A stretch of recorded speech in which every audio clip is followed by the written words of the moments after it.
Magandang gabi po. Happy Sunday to all. May isa lang akong importanteng i-vlog at nais ko lang alam sa buong Pilipinas, lahat ng mga Pilipino, na bias ito si BBM. Bakit ko nasabi na bias? Akalain mo, sa panahon na wala namang baha, walang lindol sa Naga City, pumunta siya doon kay Leni Robredo, kay Mayor Leni, at nagbigay ng kalahating bilyon, 500 million, kalahating bilyon na budget pagpaayos ng Jesse Robredo Coliseum. Okay ba yan? Di ko alam kung okay yun. Panliligaw kay Leni Robredo. Pero kung ako si Leni, hindi ko tatanggapin yun. Kasi nakababa ng dignidad. Unang-una, nagsuot siya ng medyas na pink. Pinakita pa kay Leni. Ibig sabihin, ayun, tinatapakan lang kita, oh. Parang ganun ang nangyayari. Pagkatapos, binigyan mo ng 500 million, ang dating nun sa mga tao, binabribe mo para kumampi sa'yo si Leni.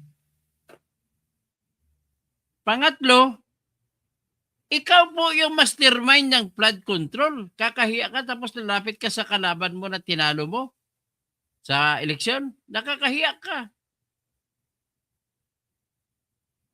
Tapos, wala namang baha sa Naga. Bakit ka nagbigay 500 million? Walang lindol. Ito, nagrereklamo mga Cebuano. Nung naglindol sa Cebu, ang binigay mo 200 million lang.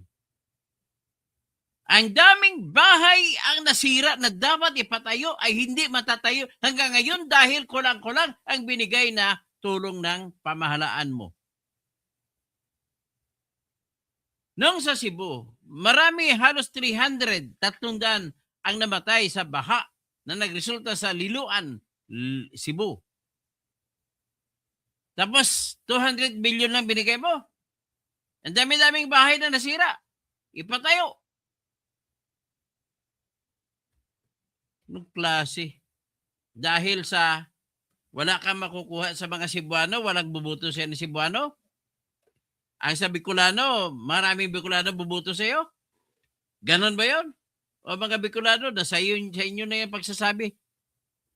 Ayoko na mangyari na parang binibenta ni Leni Robredo ang kanyang dangal kay BBM. Masisira si Leni kung sasama siya kay BBM. Alam mo, si Leni ay wala siyang ninakaw. Ngayon, pag pumasok siya sa patibong ni Bongbong, lahat sa kanya ay magiging nakaw na lang ni Bongbong. Ninakaw na nga yung panalo mo ng 2022. Nanakawin pa ngayon ng dignidad mo. Sino ba makipagtulugan sa Satanas? Si Leni ba makipagtulugan yan sa Satanas? Kakahiya ka, Bongbong Marcos. Ginawa mo lang yan nung mag-anunsyo si Sara tatakbong presidente. Ang pakay mo talaga na totoo dyan ay kumbinsihin mo si Leni tumakbong presidente at ikaw ang vice-presidente. Pumapalakpak naman ang mga walang dangal na mga dilaw kagaya ni Ka-Enzo Recto. Ha? Ronald Llamas. Marami kayo. Si Lila de Lima. Sino pa? Si Risa Ontiveros ba? Parang ayaw ni Risa Ontiveros sa inyo. Gusto ni Risa na tumakbo sarili niya. So, ibig sabihin, nawawala ang respeto. Marami na pong na umalis na Pilipino sa mga hanay ng dilaw at kakamping. Dahil walang tayo, walang baruganan ang mga makadilaw at makapink. Hindi sila umiiyak, hindi sila nagrereklamo. Karamihan I speak of majority. Sa mga pagnanakaw ni BBM na mali-maleta, halata na may ebidensya na. Wala pa rin. Akalain mo, tingnan mo si Cielo Magno. Ba't hindi ka masampa ng kaso kay BBM? Si Sara lang kinakasuhan mo. Kita mo si Heidi Mendoza. Paano maniniwala? Paano maiingat ang inyong dignidad, reputasyon sa publiko, Ma'am Cielo? Kung ganun, lumalabas na unfair kayo. Kaya marami po talaga umaalis sa hanay ninyo. Mga hanay ng civil society. Mga dilaw, sabi ni Representative Igay Iresi, hindi makatulog. Kahit magsinungaling pa sila, gagawin at gagawin lang para matalo lamang si Sara Duterte. Yan ang sinabi ni Representative Igay Iresi. Tingnan natin, panoorin natin anong ginawa. Pumunta si BBM sa Naga City. Ito. Tingnan ninyo sa Naga City. Kung ako kay Lini, hindi ko siya papansinin eh. Dinaya ka eh. Every night in my dream. Wala na yan. Basta ganun lang. Wala nang music. Ano ba yan? Tanggalin natin yung music na to. Bakit? See you. Ba't hindi matatanggal ang music? Basta ganun lang. Kasi pag may music na tag nito, na strike out. So ito naman, tingnan naman natin. Ito naman po, ang 500 million o kalating billion ay dito ipapatayo ko na budget. Yan. Dito mapupunta.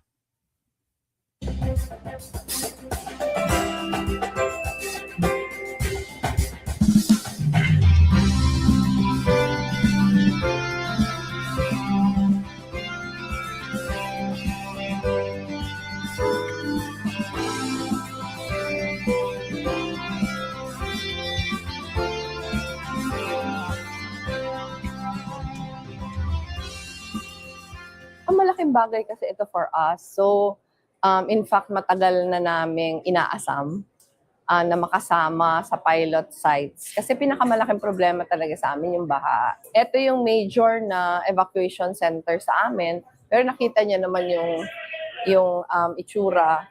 And itong kung saan tayo ngayon, napapalibutan siya ng 3 malalaking barangays na talagang laging lubog sa baha. Talagang lugar siya for events, for games. Pero over the years, in the recent past, mas ang gamit niya na talaga evacuation center. Pero yung design ng Coliseum, hindi pang evacuation center. So yung gusto sana namin gawin, i-retrofit siya as an evacuation center. So pag walang baha, Coliseum siya. Pero pag may baha, evacuation center siya. Para comfortable yung mga tao. Ang pinaka-problema pa namin dito, yung mga banyo niya nasa baba. Pag mataas yung floods, inaabot yung mga banyo, hindi nagagamit. So, ang gagawin namin, iaakyat namin. Maglalagay kami ng mga banyo sa second floor. Yung common. Ibig sabihin yan ay, sa ngayon, ay pwede pa naman magamit. Yan ang opinion ko.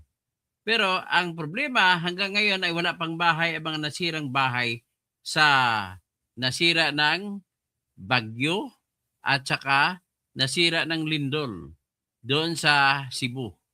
So, magdasal na lang kayo na manalo si Sara para kayo makababigyan sa Cebu, sa Bugo.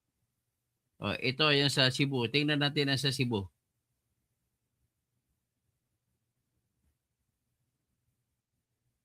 Ayan. Ang sakit talaga ni Bongbong, may sakit siya sa priorities. Wala siya sa Another strong tremor jolts Cebu, barely 2 weeks since it was hit by a killer quake. Our very own Annie Perez on the line with the latest from there. Yan. Classes are suspended for both public and private. Consider the programs and projects. The initially validated ay 8,000. Demand the resignation. Actually, ang kasuhan po yung mga Wala kayo, ICI Years lang have been- kwenta. Still on board that. have no done. again, Yung klase. Ito, McDonald's. A powerful earthquake has killed at least 69 people in the Philippines as rescuers race to find those who survived, with troops, police, and civilian volunteers deployed to carry out struck. The powerful 6.9 magnitude quake hit the central Philippines at around 10 p.m. local time last night. The hospital in Bogo City, near the epicenter, says it is overwhelmed. Is so high, those buildings that the quake hit. Currently, it stands at 69, but authorities say it is almost certain to rise. damage, communications are out, bridges have collapsed, roads are impassable. And on top of that, at hospitals, grieving, you know, it's these sorts of gut-wrenching aftershocks, the strongest being swift assistance. He's already has humanitarian relief. And Yan, ang maraming namatay na sirang bahay diyan sa Baguio. Sa tawag dito, sa Lindol. Kahit tingnan mo nangyayari sa Liloan, hanggang ngayon 300 mahigit pong namatay na hindi pa nakita ang iba. Liloan, Cebu. Ito po, pakita ko sa inyo ang simulation kung paano bumaha ang Liloan, Cebu. Yan po siya. Nanggaling sa bundok, nanggaling dito sa bundok ang tubig. Yan ang simulation. Hanggat sa naipon dito. Hanggat sa dumami dito namatay mga tao.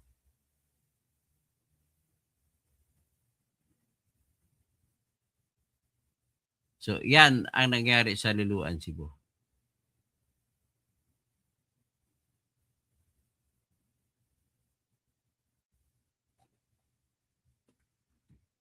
Okay? O ito naman ang report sa Liloan, Cebu na iba pa. Ano dyan, may discrimination. Lahat ng mga hindi bumubuto kay BBM, hindi makating. For Rappler, and I'm here right now in Kotkot, Liloan, one of the areas hardest hit by Typhoon Tino. Behind me is the Kotkot River, which swelled up and caused severe flooding in the area. Currently, there are 35 fatalities at least that have been reported by the municipal government. Usually displaced ito, like, dili jud siya flood prone. Dili yun. It would only flood maybe somewhere on some areas, but not really on the streets. Because I think the drainage here are well made, but it's big and all. The river just swelled, I think, that time, because I heard Kotkot River swelled, and it came to a point I heard this road was not passable. This was blocked by the authorities because it was just 1 story high. You'll see some houses with flooded roof or cars just trampled, like toys. So it was something very catastrophic. It's something I did not expect. I experienced in my lifetime. So anyway, tingnan pa natin ang iba. Ito mga namatay.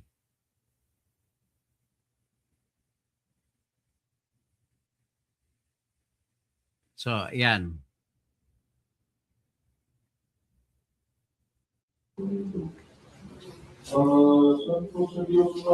Yan ba namatay sa Liloan? Iba lang ito namatay. Kita mo yung mga kabaong na mga mahirap po. Plywood lang, oh.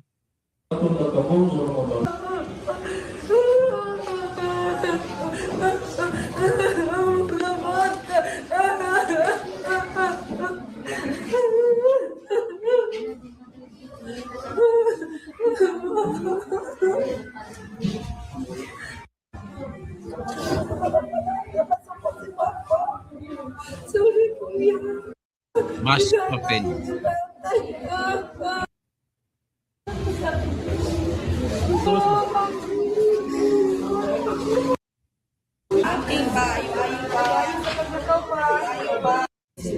Sa mga berhiyagan mo among salabutan o pagkasikon mo among kabubuton aron sa tibok ng kasing-kasing pangagiyo na mo kining Santo Rosario.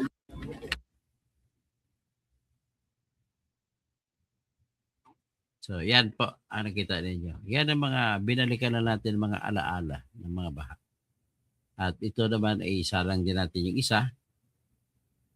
Apparently, they do not deserve the fair shake from BBM.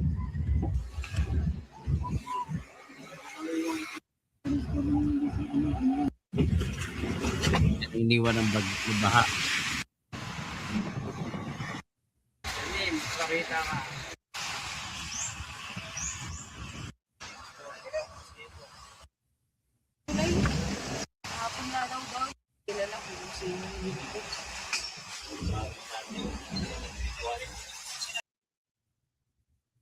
So, yan po ang ating vlog at pinakita ko lang po yung unfairness. So, kawalan ng direksyon, hindi marunong mamili ng mga proyekto. flood control ang pinili. Yung mga malalaking project na makapagbigay ng hanap buhay ay hindi pinatupad. Kinuha ang pera doon. Kinuha ang pera sa kalusugan sa PhilHealth para nilagay sa flood control na binubulsa lang lamang nila. Kinuha ang pera doon sa Philippine Deposit Insurance Corporation at nilagay sa mga baha-baha. So ngayon, ito na naman, pinapakita yung demonstrate kung gaano kagaling ang bangag. Makikita mo bakit uunahin pang gymnasium na gumagana naman. Kaysa mabigyan mo ng bahay ang mga tao na hanggang ngayon wala pang bahay dahil nasira ng bagyo at lindol. So ganun po. So asahan nyo, babalik ang mga tao sa Cebu ay maghihig ng 2028.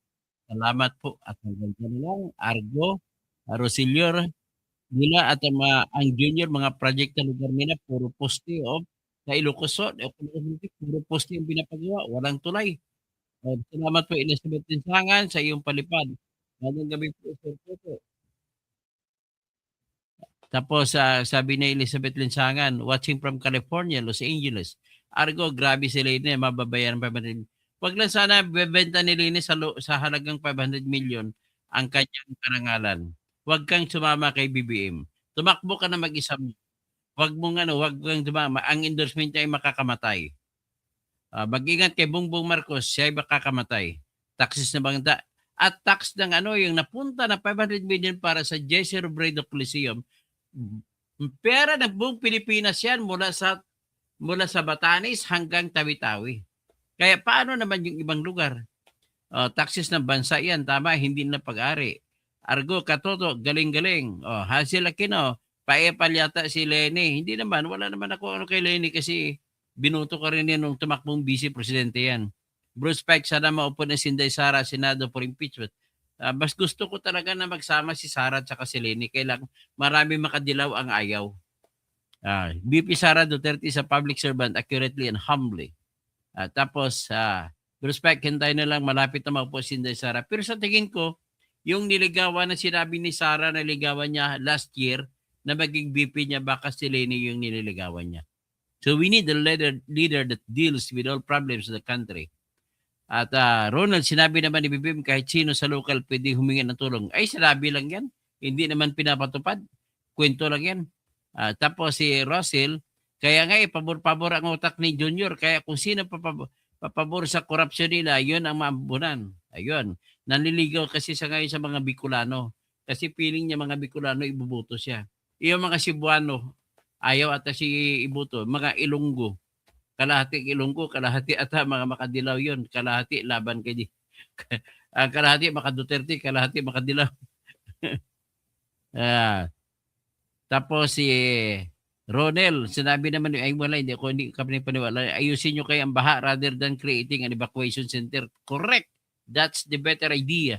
Ronel, sa ganda nga yun, ang ginagamit yung, wala, hindi dapat una yung baha. Benji Piquero, nakasuot niyang pink ng sak. Di ibig sabihin, tinatapakan niya si Lene Robredo. Ginagawa ka lang, bidyas ka lang kita. Mabuti na lang, hindi man brief niya pink. Kasi ginagawa lang kitang brief. Marites Gutierrez, igit ka lang kalbo.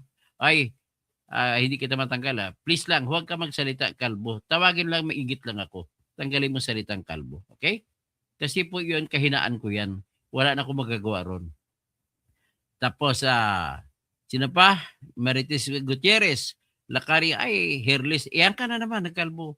Yan ang mga salita ng mga taong hindi marunong mag-argumento. Tatawagin kalbo, tatawagin pandak, tatawagin pangit. Ganun po yung mga taong walang pinag-aralan. Okay? Maurice Mariano, di mananalo yan si Sara. Yung okay lang yung ganun salita. Huwag na wala na yung kalbo. Okay lang, Maris. Sa opinion mo, hindi mananalo. Pero sa opinion ko, lamang na lamang si Sara. Wala na makatatalo kay Sara. Fix man. Yan ang katotohanan. So, prinsipyo ni President nagdadala sa Dilawan at Campix, hindi po. Excuse me, I know perceive better than you are. Tapos last year, Norris Arenil, last year budget yan. Last quarter. Ano last year budget? Anong last year budget? Pag na-budget, magtapos na December 31, wala na. Balik na yan. Hindi na magkaroon na bago. Hinahanap ko nga sa budget ng GEE, wala eh. Bakit nagkaroon? Okay, yan lang po ang aking ano ngayon. Hanggang dyan na lang at maraming salamat. Babalik po ako. John D. Gargareta, ang tirador sa 2028. Joey Bautista, tama, Sara, okay lang. Yan totoo, sanay ka na dyan. Argo, given mali ko yung sa mga, sa akin lang, let us start anew na mga ugali na magiging magalang kayo. Kung anong kayo naaning isa, pangit siya, huwag mo tawaging pangit. Kung pandak siya, huwag mo tawaging pandak. Kasi binigay ng Diyos yan eh. Binigay ng Diyos sa akin, magiging kalbo ako. So, ganun po. Pero kung tawagin mo ako mataba ako, masiba ako dahil mataba, ay, pwede yun. Tawagin mo ako bubo dahil mga binabanggit ko, walang kwenta. Okay lang yun sa akin. Okay? So, judge me not by the color of my skin, not by the hair that I have, not by the height that I have, not with the physical difficulties or physical disabilities that I have, but judge me on the content of my character, on the words that I utter. Yun lang po. Bakit ito ni kasi kumakampi ka na sa hindi po siya mamamatay tao. Hindi ko ang pinaglalaban ko diyan ay rights of the accused. Hindi nyo ginalang, inaresto nyo na walang warrant of arrest. Yan ang pinakamatindi sa lahat. So Gamora, we salute you, sir. Allah bless you more. Oh, Ramadan Mabarak. Okay, sasabay ako sa Ramadan, mag-fasting din ako. Tapos Gamora, we salute you, sir. Tapos 30 days, magpapasting din ako sa gaya ng mga kapatid ko mga Muslim. So hanggang dyan lang po, magandang gabi po at have a beautiful Sunday. Let us go to church if we can. Salamat po. At paki-like, paki-share, at para naman meron kayong notice at kung magbablog na ako. Okay? Come back 2 hours. Salamat po.